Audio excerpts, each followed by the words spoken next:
स्वर्गीय राजीव गांधी जी की स्मृतियों को प्रणाम करता हूं। मध्य प्रदेश साहित्य एवं संस्कृति समिति का आभार और नर्मदापुरम के तमाम सुधी श्रोता और आयोजक गण, आप लोगों की मेहनत से एक शाम सजी और तमाम कवियों को आप लोगों ने बड़े मन से सुना, बहुत अच्छा सुनाया।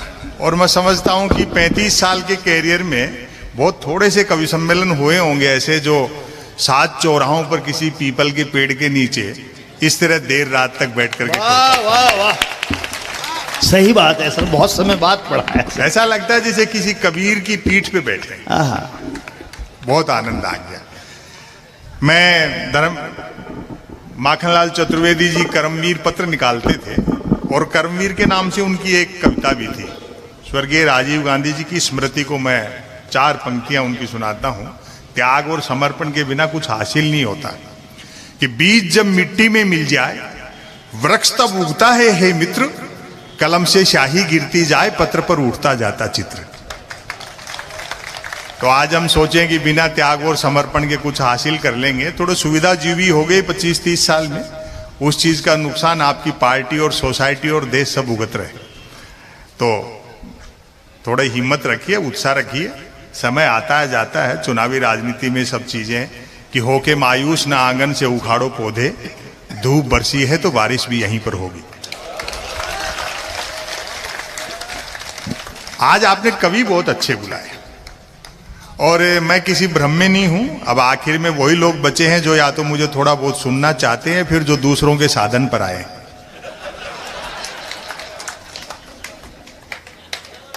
हाँ, कितने अच्छे कवि आपने बुलाए, वरना अब तक तो कवि सम्मेलन थोड़ा बिखर जाता है, लेकिन हर कवि को आपने बड़ी मोहब्बत दी। ये इस धरती का संस्कार है।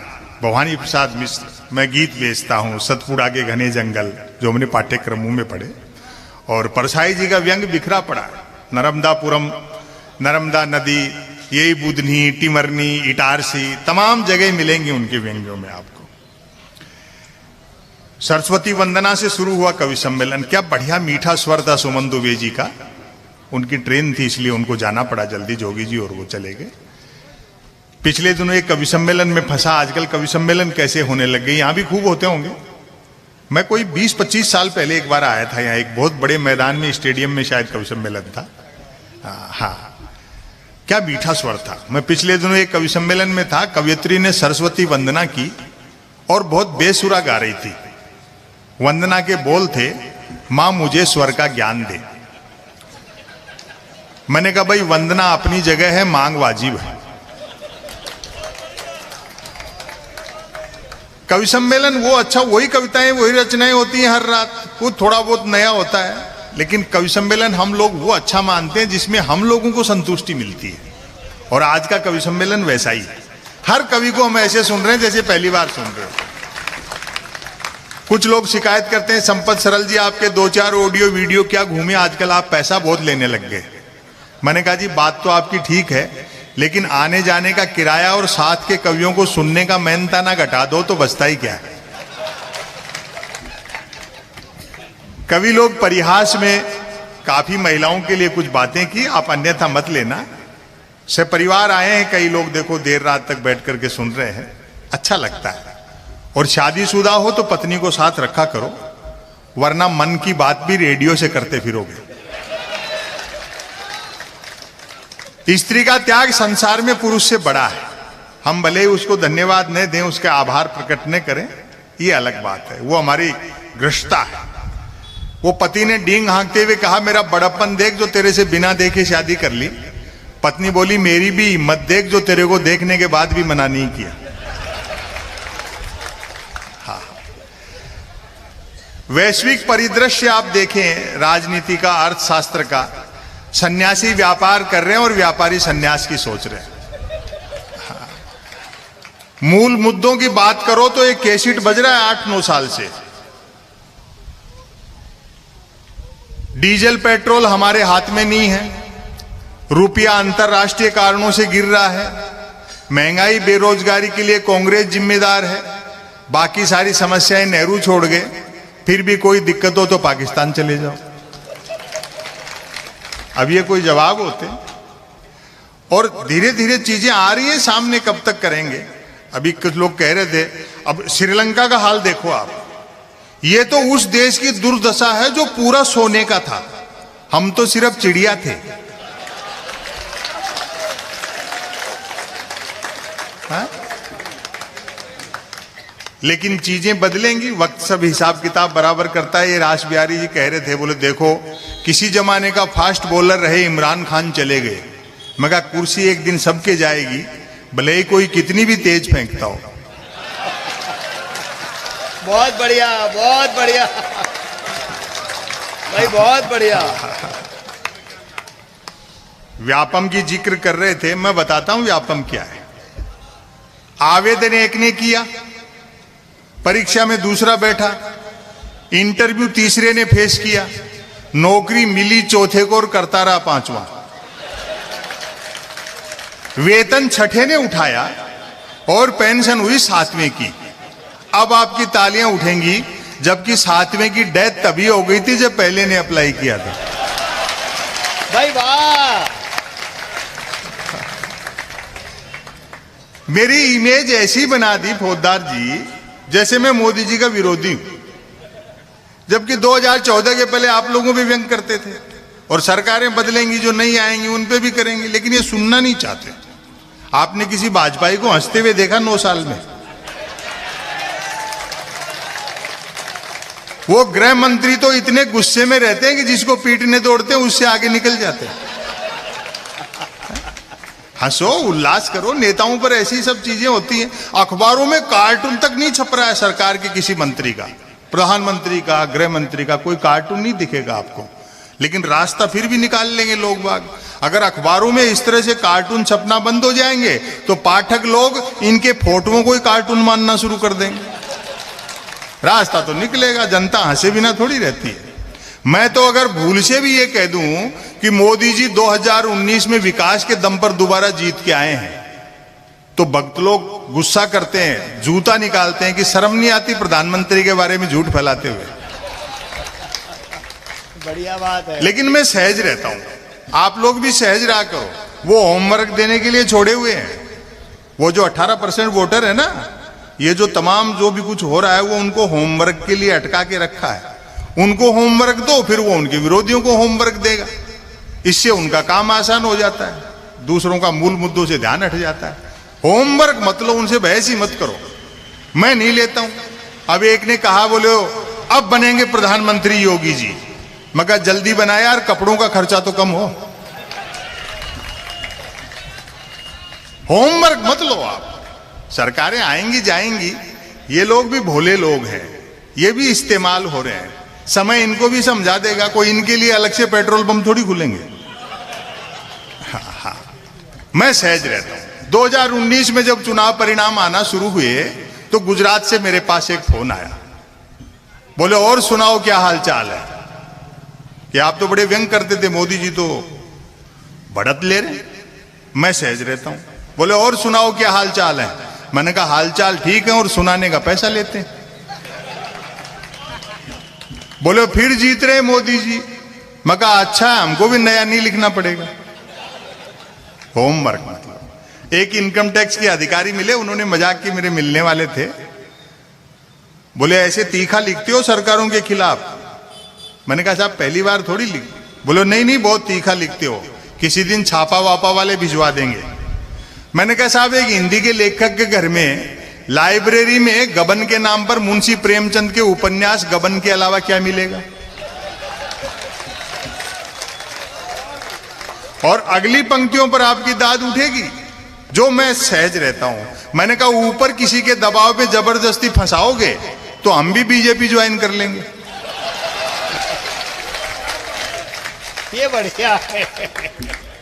गैर भाजपाई किसी भी पार्टी का कितना भी भ्रष्ट हो, जिसको भाजपाई भ्रष्ट कहते हैं, वो जैसे ही बीजेपी ज्वाइन कर लेता है उज्जवल हो उठता है। शायद यही प्रधानमंत्री की उज्ज्वला योजना है।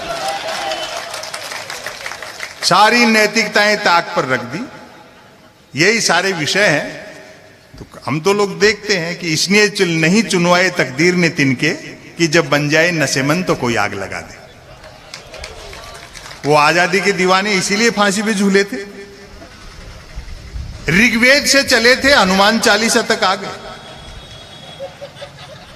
कवियों ने, ऋषि मुनियों ने जो ग्रंथ खुद को ऊंचा उठाने के लिए रचे थे, वो दूसरों को नीचा दिखाने के काम आ रहे हैं। जिन नेताओं को अपने घर में, जिन सांसदों विधायकों को अपने घर में संविधान पढ़ना चाहिए, वो दूसरों के घर हनुमान चालीसा पढ़ना चाहते हैं। धर्मवीर भारती का एक नाटक है अंधायुग, उसका एक संवाद आपको सुनाता हूं। वो लागू होता है आज के देश काल वातावरण पे। युद्ध का 18वां दिन है, दोपहर बाद का समय। धृतराष्ट्र और गांधारी इंतजार कर रहे हैं संजय का कि वो आए तो खबर मिले कि दुर्योधन जीवित है या मर गया। 2 प्रहरी पहरा दे रहे हैं। अचानक सन्नाटा है और अंधकार बढ़ने लगता है। एक प्रहरी ने जो सवाल किया और जो दूसरे ने जवाब दिया, आपकी मोहब्बत मिलनी चाहिए, क्या मार्के की बात कह गए धर्मवीर भारती। अंधकार बढ़ता देख करके एक प्रहरी ने दूसरे से कहा, अचानक अंधकार कैसे बढ़ रहा है, जरा देखना तो। दूसरा प्रहरी बोला, अंधे राजा की प्रजा कहां तक देखे।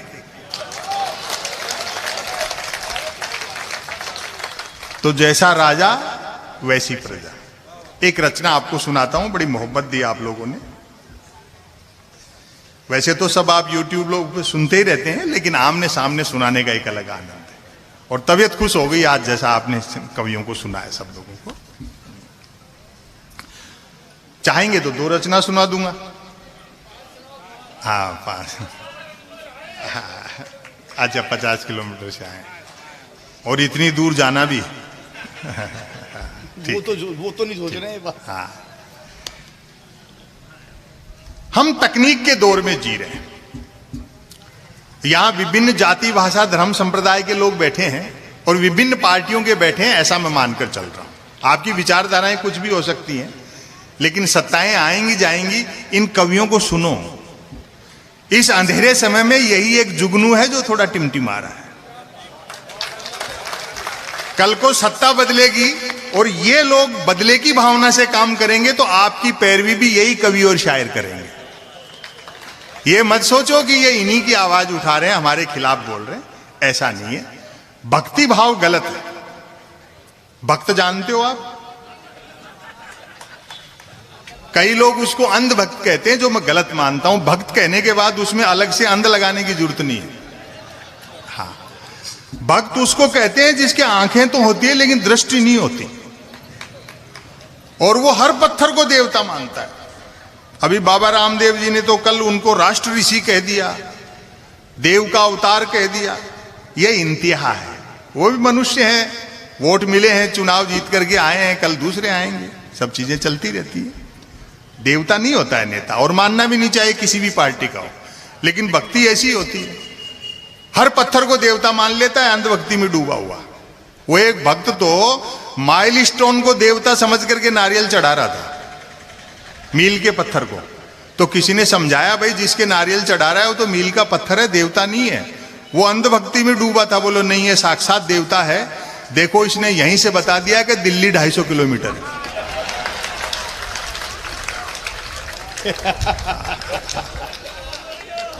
और सबसे बड़ी बात है कि इन भक्तों को उनका आराध्य जैसे समझाओ ना, वैसे समझ जाते हैं। वो ऐसे बताते हैं कि पेट्रोल महंगे होने के क्या फायदे हैं, तो वो फायदे गिनाने लग जाते हैं। पहले कृषि कानूनों के फायदे बता रहे थे, वापस ले लिए तो हटाने के फायदे बताने लग गए। ये भक्ति होती है। वो गांव में से सड़क निकल रही थी, हाईवे, तो एक ऐसे नेता थे बड़े आराध्य, उनके भगत इकट्ठे हो गए, उनको कुछ मिला नहीं। बोलो नहीं नहीं, इधर सड़क नहीं बनेगी। कल को मान लो हमारे यहां चोरी हो जाए, तो सड़क बनने से हमें चोरों के पैरों के निशान नहीं मिलेंगे। जान चली जाए, सड़क नहीं बनेगी।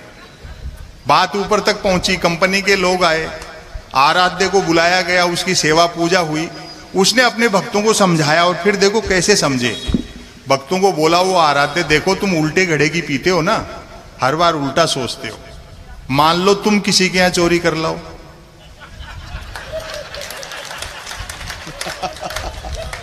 तो कितनी अच्छी बात है कि तुम्हारे पैरों के निशान उनको नहीं मिलेंगे।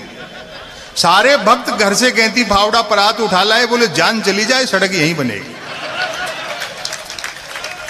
बहुत बढ़िया।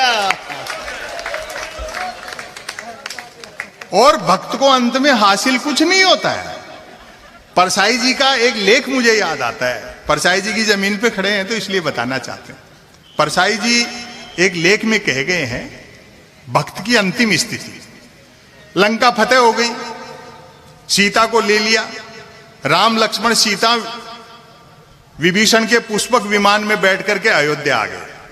खूब जश्न हो गया, राज तिलक हो गया, गीत संगीत नाच गान खान पान जीवन जूठन सब हो गया। 5-7 दिन निकल गए, सब अपने अपने काम से लग गए। तो भक्त आए, बोले महाराज सब कुछ हो चुका, अब हमारे लिए भी कोई रोटी पानी का जुगाड़। तो प्रभु श्री राम बोले भाई कोई ना कोई काम करो। बोले महाराज हमें तो आपकी जय बोलने के अलावा कोई काम ही नहीं आता।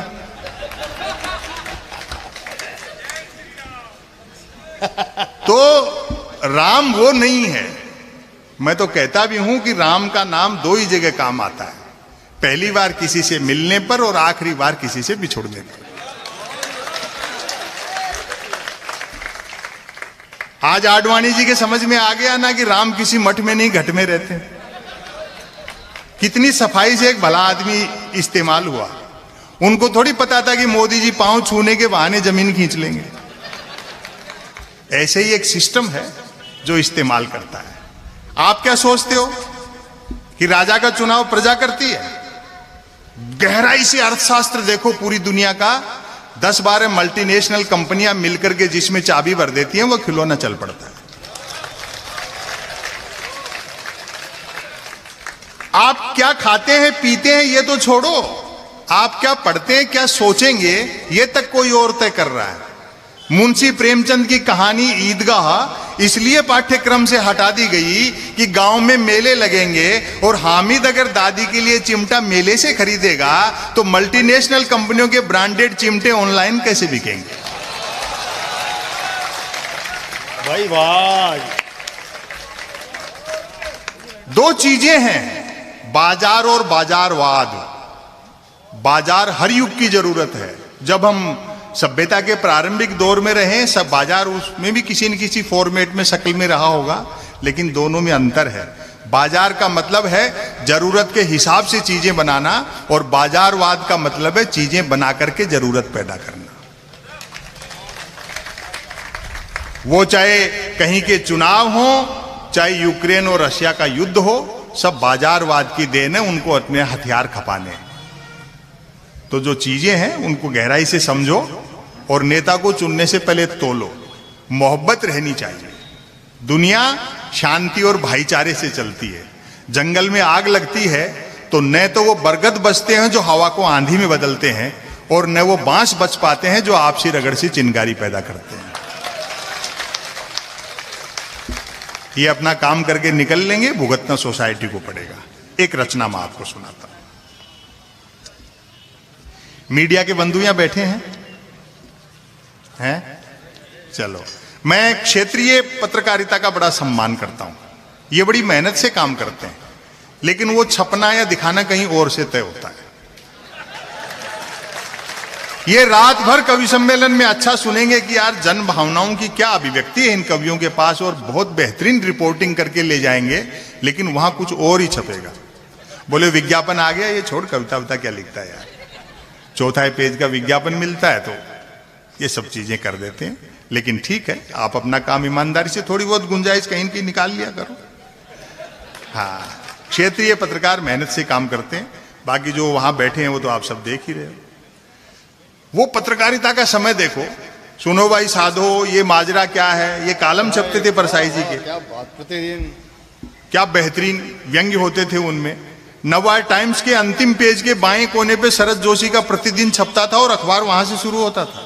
और ऐसी आक्रामक बात लिखते थे शरद जोशी जी, नाम लेकर के लिखते थे। परसाई जी नाम लेके लिखते थे। हम ही कोई नाम लिख के कोई व्यंग नहीं कर रहे हैं, हम उसी परंपरा का निर्वहन कर रहे हैं।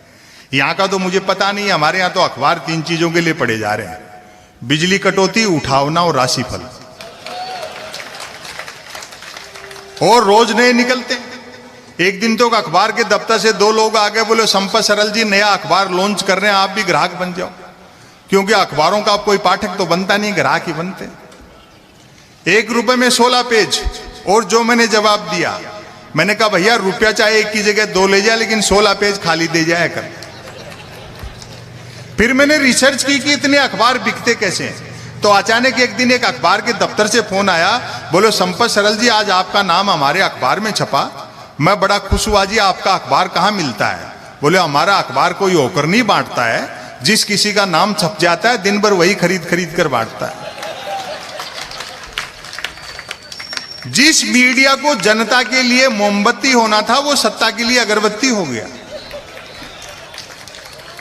प्रधानमंत्री कदम ताल करते हैं तो मीडिया उसको मार्च पास्ट बताता है। टेलीविजन पे प्राइम टाइम देखते हो ना, वो बहस जैसे किसी जमाने में अवध के नवाब मुर्गे लड़ाते थे। 4 जन बहस आते हैं, एक मुद्दे का विरोधी, दूसरा मुद्दे का समर्थक, तीसरा बुद्धिजीवी दोनों को हड़काने वाला, और चौथा एंकर तीनों को भड़काने वाला। बहस होनी होती है गरीबी की रेखा पर और करते रहते हैं रेखा की गरीबी पर। तो ऐसे दौर में आप सब लोग बैठ करके इन रचनाकारों की बातें सुनते हैं। मैं एक रचना आपको सुनाता हूं।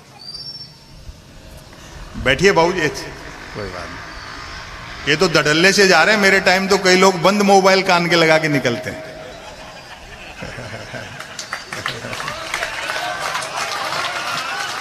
कोई बात नहीं,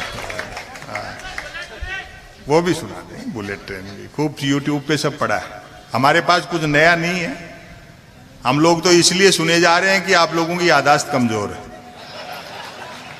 लेकिन वर्चुअल और सामने आमने सुनने का अलग आनंद है। कि आदमी बॉडी लैंग्वेज से सुनता है कि कविता कितने अर्थ खोलती है, जितनी बार सुनो कितने अर्थ देती है। सुनिए साहब, हम तकनीक के दौर में जी रहे हैं जिसने भौगोलिक दूरियां कम कर दी, आदमी से आदमी को दूर कर दिया, और अब तो आदमी खुद से दूर होता जा रहा है। जैसा बताया रास बिहारी गौड़ जी ने, मैं उसको अलग अंदाज में कहता हूं कि आदमी के पंजे में मोबाइल क्या आया, आदमी खुद मोबाइल के पंजे में आ गया। निदा फाजली साहब का एक शेर है, थोड़ा हेर फेर के साथ कहूं कि धूप में निकलो घटाओं में नहाकर देखो, जिंदगी क्या है मोबाइल हटाकर देखो। आप इतनी देर से बैठे, करीब 2.5-3 घंटे हो गए, किसी को कोई दूसरी चीज याद नहीं आई। यही मेडिटेशन है, यही सत्संग है। हाँ। आप देखो, यदि किसी ने कुछ एक अक्षरों तक की नेकी कर डाली हो तो उसको फेंकने के लिए ट्विटर से बेहतर दरिया नहीं है। जो कुछ नहीं कर सकता है वह भी ट्वीट कर सकता है, और एक बार जो ट्वीट करने लगता है फिर वो कुछ नहीं कर सकता है। मैं तो सोशल मीडिया का लोहा उस दिन मान गया जब एक सज्जन ने यूट्यूब पर मेरे कवि सम्मेलन की एक ही क्लिप को साल में 100वीं बार सुना और नीचे गाली लिखी, लानत है संपत सरल को, नालायक ने साल भर से रचना तो छोड़ो कपड़े तक नहीं बदले। पुराना समय याद करिए, सुविधाएं कम थी, सुख बहुत था, जीवन में संघर्ष था तो रोमांच भी था। उन चीजों के लिए हमने कीमत कितनी चुका दी। ऐसा नहीं कि तरक्की नहीं हुई, 60-70 साल में हमने हासिल भी किया है, कीमत बहुत दे दी। तब मैं सुनाता हूं आपको एक रचना, ये भी क्या दिन थे। पहली पंक्ति से आप पकड़ना, अच्छा लगेगा। अब ताली वाली की कोई जरूरत नहीं, आप बहुत अच्छा सुन रहे हो। वे भी क्या दिन थे, वे भी क्या दिन थे जब घड़ी एक आध के पास होती थी और समय सबके पास था। और अगली पंक्ति पर आपकी मोहब्बत मिलेगी। आज की तरह नहीं था कि फेसबुक पर 5000 दोस्त हैं और परिवार में बोलचाल बंद है। कल कमलनाथ जी बैठे थे, पटेल साहब हैं, तमाम आप सब लोग 2 पैसे देते हो, हम कवियों के घर चलते हैं। हम सुविधापूर्ण जीवन जीते हैं, हमारे बच्चे अच्छी शिक्षा हासिल कर रहे हैं, साधन सुविधा से संपन्न है अधिकतम कवि। उसके बावजूद ये कवि सम्मेलन मुशायरे हम सब लोगों के लिए धंधा नहीं, एक मिशन है। हमारी कोशिश रहती है mobile, internet, media, social media में उलझी पीढ़ी शब्दों से मोहब्बत करे, किताबों की तरफ लौटे, बुजुर्गों का सानिध्य हासिल करे। एक निवेदन कर दूं, दुनिया की कितनी भी एडवांस टेक्नोलॉजी हो, उजाला बनाया जा सकता है, धूप नहीं बनाई जा सकती। पुराने समय के विरोधाभास देखें, तब मोबाइल तो क्या लैंडलाइन फोन तक नहीं होता था, अतः झूठ सिर्फ आमने सामने मिलने पर ही बोला जाता था। खानपान शुद्ध था और याददाश्त अच्छी थी। हर व्यक्ति को 7-7 पीढ़ियां याद रहती थी, अपनी भी और गाली गलौच होने पर दूसरों की भी। हमारी प्राथमिक शिक्षा तो ऐसी थी जिसमें शिक्षा प्राथमिक नहीं थी। हमारा 50 बच्चों, 3 अध्यापकों, 2 पेड़ों और एक कमरे का स्कूल हुआ करता था। आज तो इतने के बल पर लोग यूनिवर्सिटी चला रहे हैं। पढ़ाई लिखाई को लेकर कतई तनाव नहीं रहता था, क्योंकि हम विद्यार्थियों और अध्यापकों के बीच एक समझौता था कि सप्ताह में 3 दिन वे स्कूल नहीं आएंगे और 3 दिन हम। बोलचाल में राजस्थानी का इस्तेमाल होता था। जैसे आप अपनी मातृभाषा बोलते हैं, बोलचाल में राजस्थानी का इस्तेमाल होता था। हिंदी सिर्फ शहरों तक सीमित थी, और अगली पंक्तियों पर आपकी तालियां रोक नहीं पाओगे आप, मेरा दावा है। हिंदी सिर्फ शहरों तक सीमित थी और अंग्रेजी तो पीने के बाद ही बोली जाती थी। कई प्रकार के खेलकूद थे। अब तो बच्चे गेम के नाम पर वीडियो गेम खेलते हैं। बच्चे भी क्या करें, खो खो, कुश्ती और कबड्डी तो संसद विधानसभाओं में चले गए। बाकी खेलों को क्रिकेट ने बाउंड्री लाइन से बाहर कर रखा है। जो चैनल खोलो क्रिकेट। एक दिन तो मैं भी टाइम पास के लिए देख रहा था, तो कमेंटेटर ने बड़ी ऊंची फेंकी कि जब से धवन और कोहली ने मूछें रखी हैं तब से धुआंधार परफॉर्म कर रहे हैं। मेरे उस दिन समझ में आई कि दुनिया में महिला क्रिकेट क्यों पिछड़ा हुआ। हालांकि क्रिकेट तब भी खेला जाता था। बचपन, अपनी युवावस्था याद करें। हालांकि क्रिकेट तब भी खेला जाता था। बैट का मालिक बैटिंग करता था और बॉल का मालिक बॉलिंग। फील्डर भी यही 2 होते थे। बैट टच न होने पर फेंकी हुई गेंद फेंकने वाले को ही लानी पड़ती थी। एक ओवर कुल कितनी गेंदों का होगा, यह गेंद का मालिक तय करता था। बल्लेबाज पहले गेंद पीटता था, फिर मूड के अनुसार भागकर या चलकर रन बनाता था, तत्पश्चात गेंद लाता था। अब आपकी मोहब्बत मिलेगी। ऐसा भी होता रहता था कि बल्लेबाज की दिन भर गेंद लाने की इच्छा नहीं रहती थी और वह दिन भर रन ही बनाता रहता था। हम आवारा पूंजीवाद के दौर में जी रहे हैं, जिसमें बेकाबू टेक्नोलॉजी और मिल गई। इसको सिर्फ गांधी समझते थे। और देखो, निवेदन कर दूं, फासिज्म से 2 ही लोग लड़ सकते हैं, महात्मा गांधी और चार्ली चैपलिन। हास्य ही एकमात्र जवाब है जो तनाव मुक्त भी करता है और तानाशाह को मुसीबत में डाल देता है कि यार मैं सब इतना कर रहा हूं, उसके बावजूद लोग हंस रहे हैं। हिटलर का जवाब दिया ना चार्ली चैपलिन ने, वैसी मूछें लगा करके। लोग भूखे उठते तो थे, किंतु भूखे सोते नहीं थे। महंगाई बिल्कुल नहीं थी। ईमान के अलावा सब कुछ सस्ता था, और सस्ताई का अंदाजा आप इसी से लगा लें कि फिल्मों में हीरोइनों को पैसा कम मिलता था तो भी कपड़े पूरे पहनती थी। उन दिनों रामलीलाएं मनोरंजन का प्रमुख साधन हुआ करती थी, जिनमें महिला पात्रों का रोल भी पुरुष ही किया करते थे। रामलीला वालों का गले मिलने और गले पड़ने का समय अलग अलग होता था। रामलीला मंडली गांव की धर्मशाला में ठहरती थी। हम बच्चे दिन में धर्मशाला में जाकर देखते थे कि गत रात ही एक दूसरे के जानी दुश्मन रहे बाली और सुग्रीव साथ साथ ताश पत्ती खेल रहे।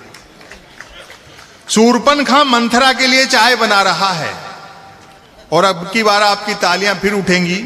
चटाई पर बैठा रावण रात को आरती में आए पैसों का हिसाब मंदोदरी को दे रहा है। लोग पैदल चलते थे और पदयात्राएं करते थे, जो कि पद प्राप्त करने के लिए नहीं होती थी। कुछ एक के पास साइकिलें होती थी जो 4 रोटियों में 40 का एवरेज देती थी। कारें, मोटरसाइकिलें तो छोड़ो, बसें तक गिनती की हुआ करती थी। जहाज और हवाई जहाज तो हम किताबों में देखते थे और कॉपियों के बनाते थे। याद आती है वे मीटर गेज की कोयले के इंजन वाली गाड़ियां। तय करना कठिन था कि ट्रेन और यात्रियों में कौन किसको ढो रहा है। उनकी स्पीड का तो यह हाल था कि घंटे आध घंटे का सफर होता था तो भी लोग 3 वक्त का खाना बांध कर चलते थे। ट्रेन में चढ़ने में जितना पसीना आता था, उतरने में उससे अधिक आता था। यात्री काठ की सीटों पर काठ के उल्लू बने बैठे रहते थे। डिब्बे में डफली वालों का गाना बजाना चलता रहता था। और भारतीय यात्री का मनोविज्ञान देखना और पकड़ लो तो बताना मुझे। डिब्बे में डफली वालों का गाना बजाना चलता रहता था, खड़े यात्री भजन पसंद करते थे और जिन्हें सीट मिल जाती थी वे गजल। लोग फरमाइशें करते रहते थे और डफली वाले गाते रहते थे। डफली वालों को पैसा देने का वक्त आता था तब फरमाइशें करने वाले खुद गाने लगते थे। और हमको कौन सुधार देगा? परसाई जी ने इस मामले में भी एक बहुत जोरदार लाइन कही है कि हम भारतीय काम शुरू करने से पहले सोचते हैं कि इसमें बेईमानी कहां करनी है, तब आपकी तालियां उठेंगी। क्योंकि यात्री को सामान की भी स्वयं ही रक्षा करनी होती थी, अतः खाली हाथ चढ़ते थे तो भी सामान लेकर ही उतरते थे। चिट्ठी पत्री का दौर था, एसएमएस ईमेल वाले क्या जाने पत्र लेखन का स्वाद। और हमारे बड़े शायर हैं उदय प्रताप सिंह जी, जिनका जिक्र डॉक्टर सुनील जोगी ने भी किया। उनका एक शेर है कि मोबाइलों के दौर के आशिक को क्या पता, रखते थे कैसे खत में कलेजा निकाल कर। चिट्ठी पत्री का दौर था, एसएमएस ईमेल वाले क्या जाने पत्र लेखन का स्वाद। पत्रों में व्याकरण अशुद्ध होते हुए भी आचरण शुद्ध होता था। मैंने तो स्वयं कई बार अपने पिताजी को चरण स्पर्श की जगह आशीर्वाद लिखा है। खत लिखता हूं खून से स्याही ने समझना, अर्थात प्रेम पत्र लाल स्याही से लिखकर अपने खून से लिखा बताने का रिवाज तब भी था। परिणाम भी वैसा ही निकलता था। जिन्होंने वैसे प्रेम पत्र लिख लिख कर कबूतर उड़ाए थे, आज बेचारे शादीशुदा और तोते उड़े हुए। शादी से याद आया, तब शादियों में व्यर्थ का धूम धड़ाका और दिखावा नहीं होता था। बस दो चार बाराती बैंड पर बजती बीन की धुन पर नागिन डांस कर लेते थे, क्योंकि तब बीन बनाने के लिए रुमाल ही दो चार बारातियों के पास होते थे। वह टीवी नहीं रेडियो का युग था। टेलीविजन ने एक नुकसान यह भी किया कि जो सुनने वाली कलाएं थी उनको देखने वाली कलाएं बना दिया। वह टीवी नहीं रेडियो का युग था। व्यक्ति बंदूक भले ही बिना लाइसेंस के रख सकता था, किंतु रेडियो के लिए लाइसेंस अनिवार्य था। नए बच्चे इस बात को मानेंगे क्या? लाइसेंस बिना लाइसेंस का रेडियो नहीं बजा सकते थे, जिसको पोस्ट ऑफिस में रिन्यू कराना पड़ता था। वह टीवी नहीं रेडियो का युग था। व्यक्ति बंदूक भले ही बिना लाइसेंस के रख सकता था, किंतु रेडियो के लिए लाइसेंस अनिवार्य था। याद आते हैं अमीन सयानी का बिना का गीतमाला, जसदेव सिंह की हिंदी कमेंट्री, कृष्ण कुमार भार्गव, देवकी नंदन पांडे और रामानंद प्रसाद सिंह के समाचार। और अब आपकी तालियां उठेंगी। गर्दन झुकाकर बीबीसी तो ऐसे सुनते थे जैसे आज बीबी से सुनते। बड़ी मोहब्बत दी। मैं इस लेख का समापन करता हूं। ये पंक्तियां साथ ले जाना। सच है, सच है, गन्ने का रस सूख जाए तो वह लाठी रह जाता है। तब हमारा जीवन कछुए की तरह था, आज हम खरगोश की तरह दौड़ रहे हैं, अर्थात भाग सब रहे हैं और पहुंच कोई नहीं।